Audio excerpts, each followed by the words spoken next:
አምስተኛው ሊዮ የሚባለው ኮከብ ነው። ይሄ ደግሞ በአንበሳ ይመስላል።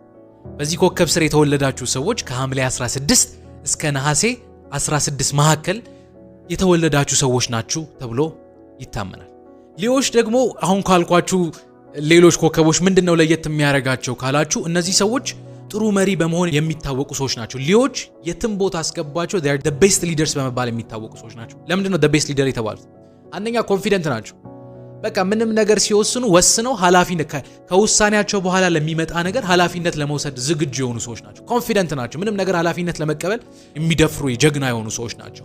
አንዳንድ ሰዎች አይታችሁ ከሆነ የሆነ ቢሮ ሲገቡ ገና የሚያስታውቅ አይነት ሰው የለም ወይ ሞገሱ ወይ ድምጹ አይንተናማ ገብቷል የሚያስብል አይነት ሰው።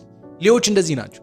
በገቡበት ቦታ ሁሉ አቋማቸው እንኳን ባይመጥን የሚያረጉት የሚናገሩት ነገር የሆነ ከሌሎች ይልቅ ተስፈንጥሮ እንዲወጡ ያደርጋቸው። ሌላኛው ምን ባህሪያቸው ጥሩ ሊደር እንደሚያደርጋችሁ ታውቃላችሁ? እነዚህ ሰዎች ይላል እንግዲህ እኔ ቼክ ሳደርገው እነዚህ ሰዎች አፍ አውጥተው አይናገሩም እንጂ አቴንሽን ሲክ ማድረግ የሚወዱ ሰዎች ናቸው፣ ወይ ደግሞ ትኩረት የሚፈልጉ ሰዎች ናቸው። እንዲህ አፍ አውጥተው ወቁኝ ወይ ስሙኝ የሚሉ ሰዎች አይደሉም፣ ግን የሆነ ምክንያት ፈልገው አቴንሽን ሲክ የሚያደርጉ ሰዎች ናቸው። በቃ እይታ ይፈልጋሉ፣ ትኩረት ይፈልጋሉ።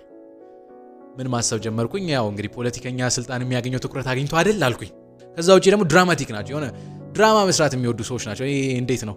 ካንሰር በጣም ስሜታዊ ስለሆነ እኔ ሰውዬ ጤነኛ ነው ወይ ትላላችሁ። እነዚህ ሆም ብለው ነገሮችን ድራማቲክ ያደርጉባችሁና በቃ ከአይምሯቸው እንዳትወጡ አድርገው ራሳቸውን መቅረጽ የሚችሉ ሰዎች ናቸው።